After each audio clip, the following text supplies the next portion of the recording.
Good late Tuesday, early Wednesday. Meteorologist Casey Cloud here in the Weather Center right now, giving a look at that temperature map here across the region with the radar on there, and also you see that general thunderstorm risk on that Wednesday as we look ahead. I know the scattered storms around again. This is kind of the pattern we're going to be in as we look ahead here, getting summer officially started. And it's just a situation where some of them could be strong and severe, most of them will be, just kind of a nuisance, maybe strong. A lot of them this time of year are, but a few of them severe. You still got to watch for that. I know some days the chance to be higher than others. It just kind of varies, and it's something that's really not going to be forecasted necessarily, generally in the SPC outlooks in terms of a marginal or slight risk, unless something really stands out here with more organized convection. But we'll just continue to watch things. You see some scattered showers right now in lower parts of Marion, Putnam, and Alachua counties there. Nothing that's too big of a deal. We need rain.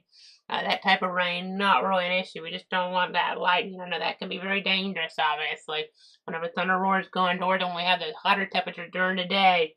This is the time of the year where you really got to be paying attention because, if you leave a young child in the back seat, there's a lot of times in the year that it'll be too hot or it can be deadly pretty quick, but it'll be really, really quick here.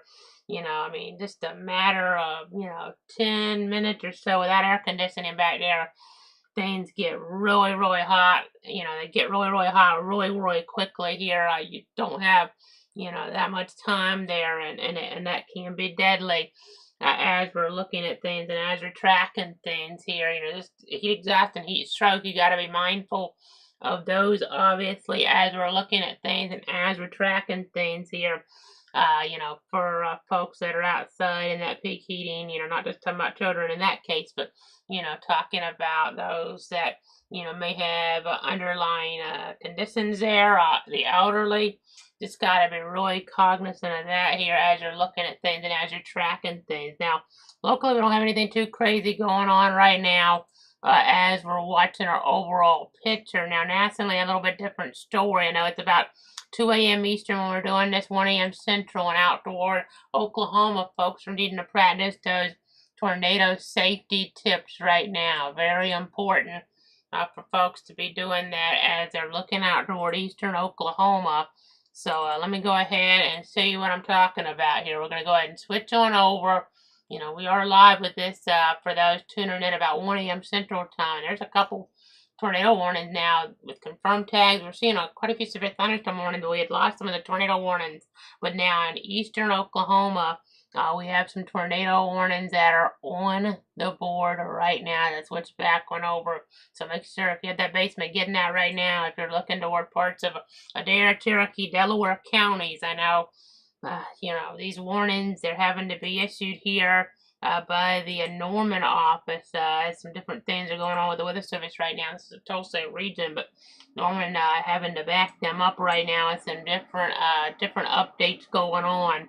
As we're looking here, we have some rotation as we're tracking the scenario. And I'm going to go ahead and go on over to the high resolution Tulsa radar view. That is working here. As we're tracking it, we had seen more severe thunderstorm warnings around Tulsa itself here. There was some damage reported there at the, the mall area. It looked like around Tulsa with the strong winds moving through just a little while ago. You never want to hear that, obviously. As we're looking here and as we're tracking, I know last night there was a gust of over 100 miles an hour in Wichita. It's really almost early this morning, but yeah, the Tulsa Promenade Mall there in that region did have some damage according to amateur radio. I don't know the extent of it, but that's something to keep tabs on here. And I know Fayetteville folks watching that college baseball with the Razorbacks there in the last 4 in Omaha. Granted, they would have to win 2 games, 2 days to get to the championship series. LSU only has to win 1 in that part of the bracket. But those folks watching that game against UCLA Wednesday night, now they got to watch some severe weather concerns. There's a severe thunderstorm warning for Fayetteville and Bentonville there as we're looking, as we're tracking. 60-mile-an-hour gust there with some weak rotation, at least, if not even something more than that, tornado possible tag in play. We have the tornado warnings to the west. It's kind of covering the bases for the whole line, but could have to have some tornado warnings extended further east. But, along the whole line, a tornado is theoretically possible here in very isolated spots. As we're looking here, though, right now, east of Tahlequah, we had some confirmed tornadic accident. A tree was reported on a house at 96 and Newton Place there in Cherokee County, Oklahoma. So you never want to see that. I'm looking for tornado debris right now, by the way. There may be some in there just north of the communities of Briggs and Eldon there. Briggs and Eldon there toward eastern Oklahoma. That may be a debris signature.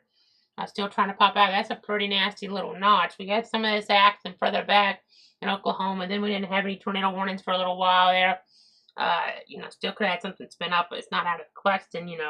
This type of setup can be tricky, hard to issue those warnings on. But I was getting ready for our formal update here with the numbers, so I didn't really see anything pop out at me on the warning board, but really hadn't had a chance to look at these too close other than making sure nothing went, like particularly dangerous situation or obviously something worse than that. But haven't seen that, but some concern there on Tahlequah as we moved back here on the radar. Last several minutes we had that warning pop up here. Had some of that gate-to-gate wind that's showing up here on velocity. And the current motor on Eldon there looking pretty nasty for those folks. Not something obvious. It probably, we have the strong winds already in here. The warning for winds of 70. But this is a type of situation where you could have an enhancement in the winds. With these embedded tornadoes in the lines, instead of 70 winds, maybe you have winds to about 100 miles an hour in these embedded areas of rotation, making it like an EF1 tornado here as we're looking at things and as we're tracking things. So can't really pick out a debris signature really close here. You have to look really carefully, and then you can see it, on our maps. But I'll go ahead and kind of move things back a little bit, and we'll go ahead and pull that up. So let's go ahead and do that. You see there north of Tahlequah. That may have been it. It's kind of, it's really hard to pick out, but confirmed tornado with this. As we're looking, damaging tornado golf ball size hail. Let's see, 1 a.m. Central update. So let's pull this back to, I think it's that area in there. It kind of aligns on our radar, maybe not aligning perfectly with it because when I load the previous frames, that's kind of part of the issue. But as we look here north of areas here around Kansas, there, that community, as we're looking at eastern Oklahoma, did have a confirmed tornado with this one. It is now radar indicated 7 miles north of Leach, moving east at 55 miles an hour. This was a confirmed tornado a little while ago. So even though it's still purple, there does not seem to be a confirmed tag on this right now. So pull this back. You can see that one. Looks like that. That's a little bit more definitive.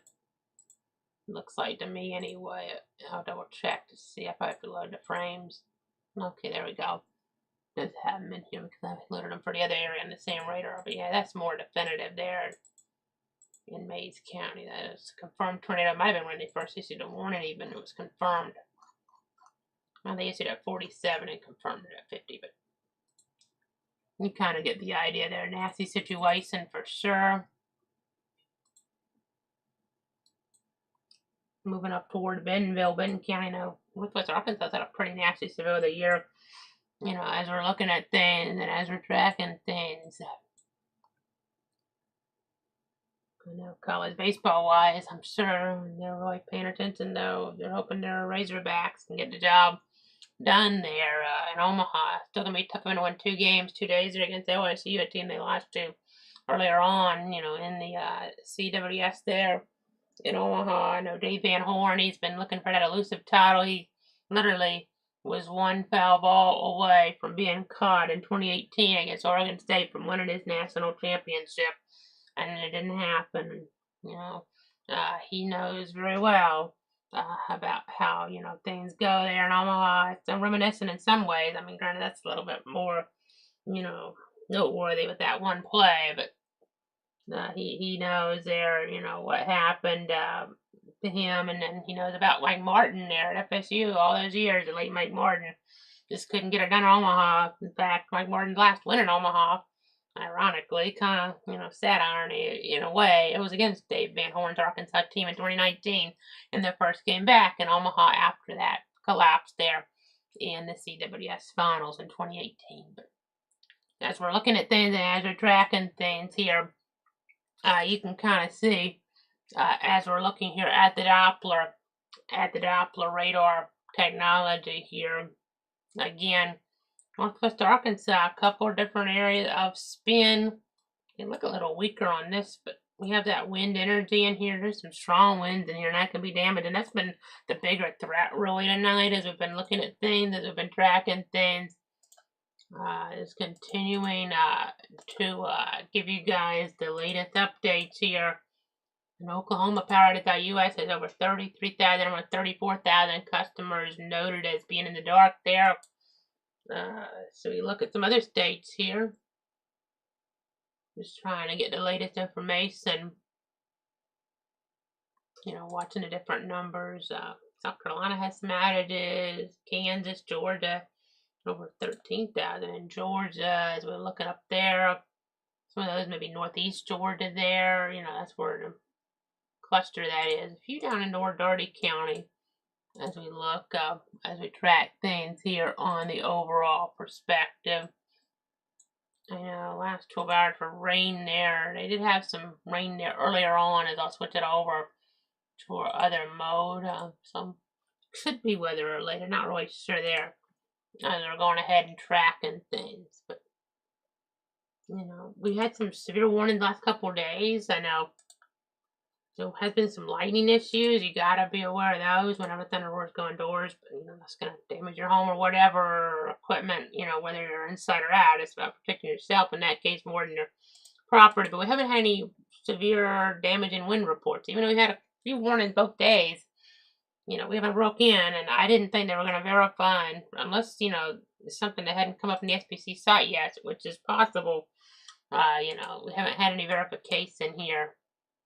We actually had some wind damage in Alachua County looking back a couple of days previous. We didn't have any warnings down there, so interesting. It's kind of tricky as we're looking at the overall meteorological pattern. Both Saturday and Sunday, there was reports in the system here of some wind damage, so you just never know. Twice on Saturday and once on Sunday, and none of that accent was warned. So it's really tricky this time of year if you kind of look at things. I mean, Alachua was kind of further away from the radar perspective anyway, so it's gonna be harder to warn things down there in theory. As we're looking at the Jacksonville radar now, this just as of today's Tuesday's look, as we're looking anyway, it went down. So we just have the Moody radar right now here for north central Florida, really. We can kind of try to use Tampa in the far southern fringes and the western fringes, Tallahassee, but I'll see what I mean on our other source here. You have to use this radar right now because this radar went down. We'll see. Hopefully it'll come back soon, but there's no guarantees as we're looking and as we're tracking things. You just have to kind of hope for the best with these radars.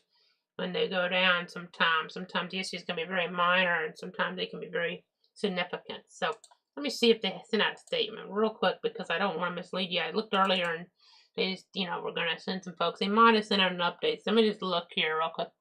They might have sent out some details. I'm just going to look at the radar information report because that's something I can pull up on one of my other sources, my radar scope source real quick, just to make sure we don't have any update from them. It's going to be down to further notice due to technical difficulties. So use the Moody radar. So that might even affect some of those weather apps. I know, even TV station apps and the like. Years ago, believe it or not, different TV stations in the Jacksonville area had their own radars. Unfortunately, as far as I'm aware, that's no longer the case. When George was at Channel 4 there in WJXT in Jacksonville, George Winterland, what I'm talking about, they had a radar in Baker County, from what I've seen, and unless it was the Weather Service's radar or something, I was too young to know exactly what that was all about with it. But looking at old videos, there was a sweep coming out of Baker County. I think that was their old radar that they had in Clay County not as long ago. First Coast News had a radar there, Northern Clay County, as far as I'm aware. So unfortunately, we don't have any terminal radars either, so we're just gonna have to use a Moody radar. I'll switch it over to that here, and I kind of try to give you a look at things. I mean, that give you some coverage, but it's kind of getting a little bit iffy with some of those storms there at Ward I-95. I almost thought about just cutting in this in case. It didn't really look like anything was in the higher levels of storm axis, but kind of this time of year we're in a tricky spot, especially pop-up storms without a radar over there. It's unfortunate, but as we go ahead and look at things, as we track things here into Ward the Weather Center, let's talk about the tropics a little bit. How about we do that as we're tracking things? We are watching an area there in the Pacific. Let me go ahead and switch satellites real quick here. Okay, and switch a couple things over. It's a tropical storm right now, but Eric's expected to become, a hurricane as we're looking ahead there. See that? I mean, you saw that convexing out there.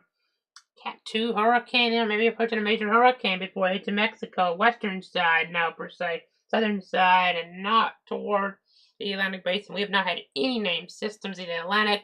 Nothing of concern right now. Eventually, as we get later into June, there are some different things popping up in the models a little bit. Nothing overwhelming, in terms of concern. Things can happen pretty quick in the tropics, but I haven't seen anything overwhelming right now. But there have been little signals. Maybe some type of little system will develop, in the Atlantic Basin later in the month, but nothing overwhelming. Latest outlook from the Hurricane Center, no activity expected in the Atlantic Basin over the next 7 days. Again, in the Pacific, we're already on the 5th storm. The season there started on May 15th. And East Pacific, that's kind of part of the storyline. When you have more stuff over there, generally you're going to have less over here on the Atlantic side. So generally it's good news for us. Doesn't always work like that, but that's kind of, to some degree, when we're talking about El Nino or La Nina, it's going to be where you have one side's more active than the other there. That's kind of the predominant storyline with all that. So, there's other things that, affect, the overall storyline too. But as we go ahead and take this off the screen here, things, neutral cycle and the like, things, can change here too in the season. I mean, certain environmental factors. I mean, I'm not saying, it's going to be a quiet season just because of that. And even if we, still have, maybe a situation where things are more, active over there, just one storm could be, disastrous. I'm not sure what cycle it was in 92 with El Nino or La Nina or neutral, but we didn't have many storms that year and we had Andrews. So that was a problem. That was the first storm, named storm, and it was in late August. It was catastrophic toward areas in South Florida. So you just never know. It doesn't matter what cycle, really. One storm, we're going to have some storms, just got to prepare. If somebody in the basin, doesn't mean we'll have one here, but you could have, just a handful of storms in the basin this year in theory. Probably have more than that, but, if one of those hits you, and it's a big storm, in terms of the higher winds and the like, then it's problematic. It only takes one. That's always a mantra. That's so important to keep in mind. So you have a general thunderstorm risk here on that Wednesday. As I look further off toward the north and west, you have the enhanced risk here of severe weather, southeast Missouri, southern Illinois, western Kentucky, areas there, Indiana, the whole state it looks like pretty much, and then getting into parts of Ohio, Michigan there, enhanced risk on that Wednesday there. Tornadoes, that's not what it's about. There's a risk a little bit higher further north, towards Chicago, Detroit there, Indianapolis, so getting to Ohio there, you see these spots, Toledo's in there, and then, don't want to leave out Fort Wayne there, and Indiana, and Champaign, and Illinois there, University of Illinois, and then, as we're looking here, hail risk, you see, looking there at our maps, there's a 15%, and then your wind risk. That's what's driving the enhanced. That's what is driving the enhanced danger here as we're looking at things. There was a 4 out of 5, though, believe it or not, on that Tuesday. Granted, there's been quite a few wind reports. I mean, we've had some issues. I don't know if we, left up to the 4 out of 5 wind risks, but as we just continue to watch things, continue to track, I know as we get into toward Thursday in the northeast there in the mid-Atlantic, there's a tornado, a small one, but it's there. Slight risk for wind, but Richmond all the way up to the Canada border, Richmond, Virginia, all the way to the Canada border. So it's a pretty big area here as you're looking at things and as you're tracking things here in toward the weather center. So important to keep in mind. After a new tornado warning in northwest Arkansas just came out south of downtown Fayetteville for parts of Washington and Adair counties. So talking about Washington County, northwest Arkansas, Adair County, and northeastern Oklahoma. So important to keep in mind there as we're looking, as we're tracking things. There's a severe thunderstorm watch in play, but occasionally tornadoes can happen, and then there's severe thunderstorm watch. It's always something you're taught here in the meteorology world. Got to remain aware we've had some tornadoes in that severe thunderstorm watch. You see Little Rock in this wind risk on this Wednesday, Dallas as well, Memphis. I mean, that wind risk, a lot more expansive. That enhances in the Brown area though. Tornado, there you go. We're just gonna continue to look at things here. Continue to track. Continue to give you the latest.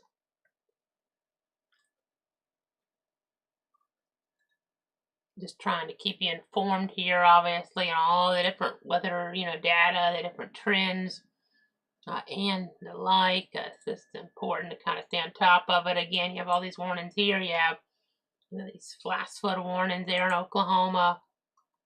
You have some of those issues there. Turn around, don't drown as you're looking in toward those spots. Just always important to keep in mind. Just trying to watch things. I know in this spot here, I'm going to be paying attention. Maybe Branson there ultimately. That tourist destination there. They could end up having some severe weather moving toward that region. So I'm just trying to give you guys the very latest on everything to kind of broaden it out again. I mean, you see the overall pattern here. You saw how warm it was. I mean, this side is a lot of times, as you're looking here toward like Arizona, but it is, late at night out there, and they're in the 90s. That's just not fun toward Phoenix and the like. I mean, it's a dry heat. You don't have the heat index numbers showing up, but still. I'm going to have the hot temperature around here that I alluded to, so just keep those in mind as we're tracking things, as we're monitoring things here. Let me see if there's any questions or comments from any of the viewers at home real quick. I don't see any, but thanks so much for tuning interest in me as we're tracking everything here in toward the weather center. Graphics, let's go ahead and see this. Atlantic hurricane season runs to November 30th there. As we're giving you guys the very latest. You see Eric, that's what I've noted in the Pacific, but on this list, we don't have any highlighted, we don't have any crossed off. We haven't had any named storms here so far. Cross our fingers. We're on the 18th of the month, but again, in the number doesn't really necessarily correlate to the magnitude of the impact. We could have, like 92, not that many storms, and then have devastation with Andrew. And that year we had a storm in the Central Pacific that was terrible for Hawaii too. That's not, part of this, but, it's just the general idea here as we're looking at things. You just never know. You got to pay attention, as we're looking out there, as we're tracking things. And you should see the list here. You see Dexter, Aaron, Ferdinand, just some of the names down the list there. But, we have so many on here. Next door there back in 2019 produced a tornado down to Warpolt County. And now we have that one back. You're not going to get storms retired generally unless they had a big impact. But one that was on the list in 19, because we reused the name list, the base list, unless the extra list is something different. But if we get to that, we'll get into that. But the base list from 19, we had a notable difference in that 19 we had Dorian. That one was such a terrible story for the Bahamas, and it could have been one for Florida, but it made that turn. But that was such, catastrophe type impacts there toward the Bahamas. They had to take that one off the list. They didn't want people to have to hear about Dorian anymore. That's kind of what this is all about. You don't want to kind of have people be, thinking, oh, Andrew or whatever's coming again, and we did kind of Debbie like that here. but it wasn't retired because neither 2012 or 2024 had that impact, really deemed catastrophic enough to retire. But Dorian was in 19, so they took that off the list for 25 for the Bahamas. And on last year's list, they retired 3 names at the World Meteorological Organization, Beryl, because of the impacts further down in the tropics, based on what I understand. Still pretty bad toward Texas. That name's been one we had around for a while, but had some impacts around here in 2012 with a tropical storm. But the impacts were so bad down further in the Caribbean, and further out in the Atlantic, per se. They had to go ahead and retire that, even though Houston still took it hard. And then we had, of course, the other 2 names, Helene and Milton, retired. We'll not have those anymore because, you heard Helene, Milton, and we're not going to have to talk about having those again in 2030 on the list. As we go ahead and look at things here right now, that tropical climatology, you can see above average, is what we're going to have toward, part of the season sometimes when, when we're not expecting the activity around, and maybe you get a couple storms. But, as we're looking there, the peak of the season is around September 10th. That's when we've had storms like Irma and Dora there, for instance, Dora in 64, Irma in 2017, both with significant local stark impacts. But you can always have early season impacts, or preseason impacts, like with Beryl in 2012, pretty early with Debbie in 2012 as well there. Or you can get in early August, have Debbie like from 2024, a hurricane hitting around, that Cedar Key area, give or take. You could have that. You could have Charlie, like what we had on the 13th of August in 04. We had storms there. You go back to October, and then you have all those storms we've had, like Matthew and Michael. So you got to just pay attention there. August, September, October especially. But even, June, July, November, we had that weak system was stronger further back in the timeline. But weak system in November even hit us going back a while. We had Nicole there. That was not as weak of a system. That was also November, actually. There's so many, folks. I mean, it's just unbelievable. We're due for a break. Maybe we'll get it. I keep saying that, because in theory you would think that, but it hasn't really happened yet. Maybe this will be the year we had that break. The meteorology, you can't tell really this far out. We kind of thought, at points, maybe going back, it was kind of quiet at one point. I believe it was last year. Oh, well, okay, maybe this is going to be our year to have the break. Well, it didn't happen. We've been active since 2016. Every year there's been something that's been a storyline, whether it's locally or regionally or nationally. It's been a big problem every single season, probably.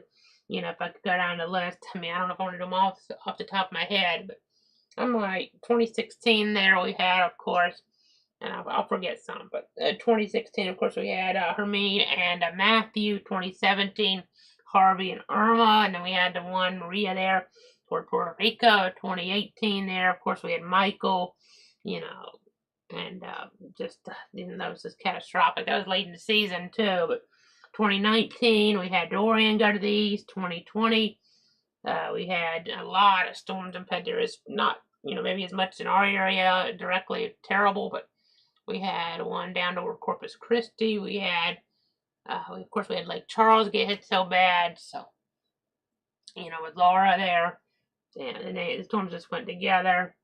As we were looking, 2021, Louisiana got hit by another hurricane. 2022, as we were looking, that was a year with Nicole, and of course we had Ian.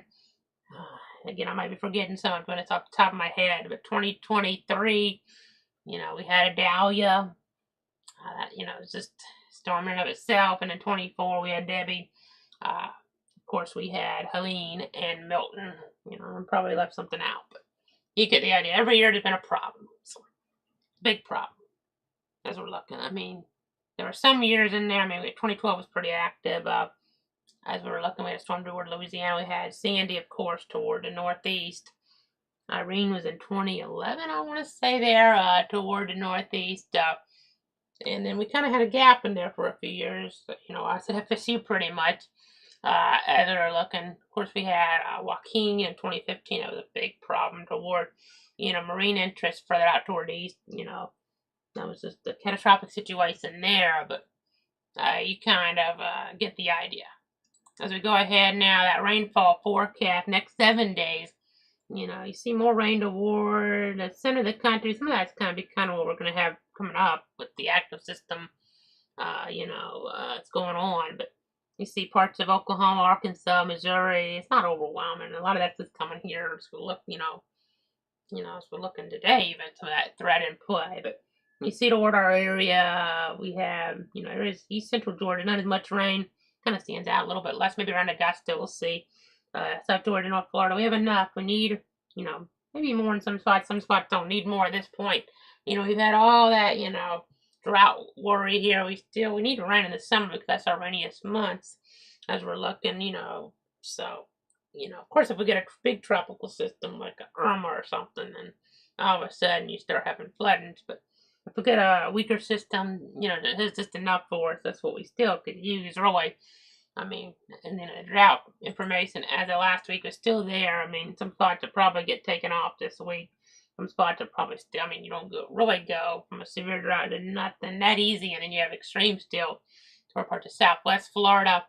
As we go ahead and look at our covered area, Bradford, where I'm at, we're always on for any tornado warning storms within the 62 counties here as we're looking and as we're tracking things. So we'll make sure we're on here giving the latest, posting those severe thunderstorm warnings, flash flood warnings here and the like, and popping on if needed if they really escalate. At this point in the year, we're starting to get word almost every day.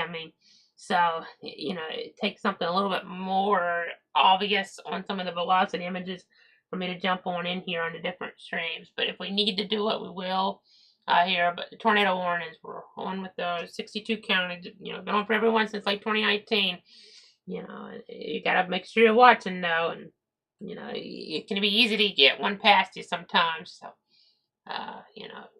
we have the NWS Jackson, NWS Tallahassee, NWS Tampa Twitter accounts there, Twitter/X as well, the weather radio, but been on for every single one since late 2019. So I'm trying to keep that going here in the Weather Center as we go ahead and give you guys the very latest on some more information, some of that fog threat around. So keep that in mind. Hazardous driving conditions due to low visibility, so make sure you slow down and give yourself extra time to reach your destination. Make sure your vehicle is as visible as possible. Other vehicles are using the living headlights, and leave plenty of room between you and the vehicle in front of you. So important to keep those in mind here as we're looking and as we're tracking things. So, this time of year, we've got to always remain alert. With the, all of a sudden you get something to get a little bit more robust there with the storm.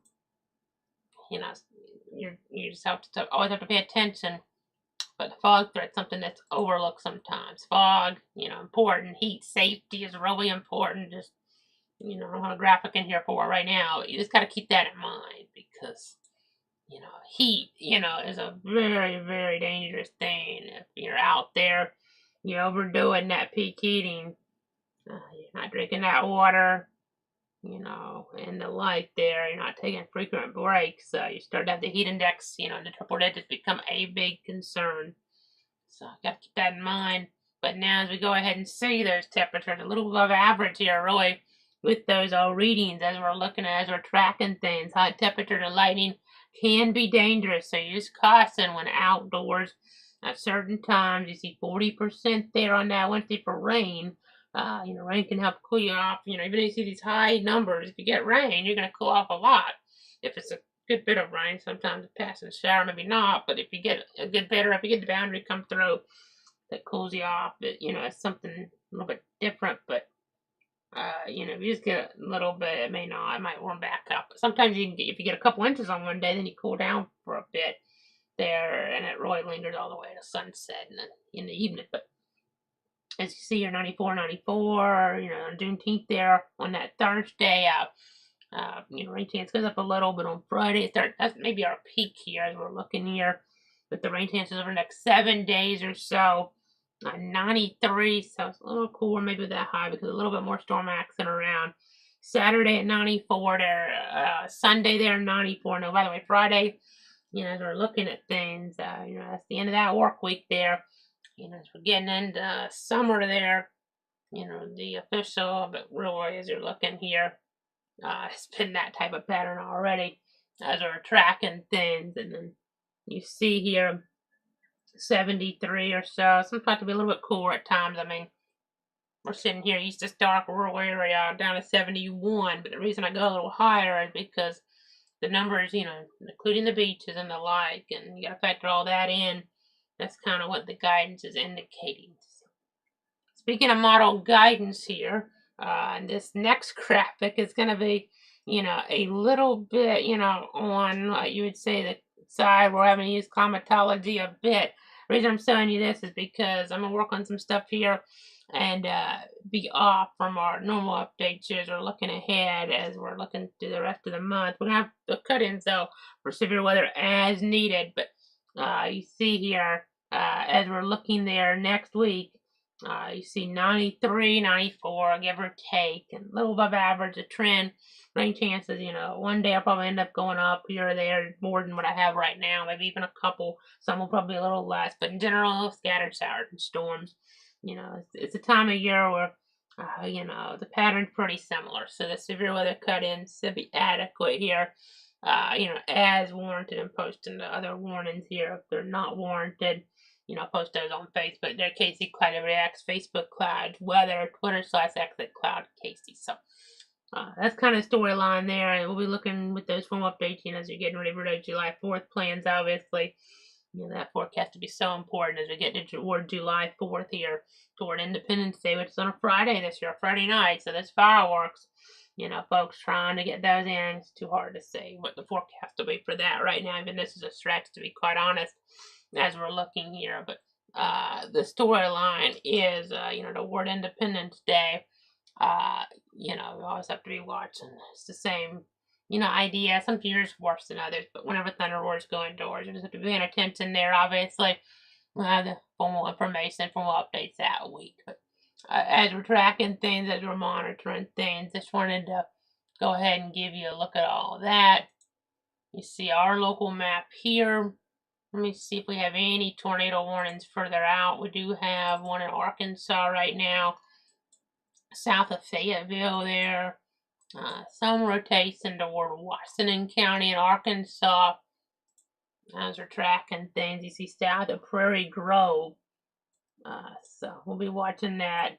You know, we're watching our weather and watching the national picture. Just big tornado outbreak or something. We'll be breaking in as well, in addition to our local severe weather cut-ins. But it's that rinse and repeat local pattern generally. Not always, but you know, we'll be on with the cut-ins here as warranted as we look ahead. But you know, we're just always trying to keep you guys up to date. Again, no formal updates, so as we're looking ahead here in this rinse and repeat cycle, as we're tracking things, you know, over the rest of the next couple of weeks. So, but we'll be on if and as warranted here for sure to keep you guys informed.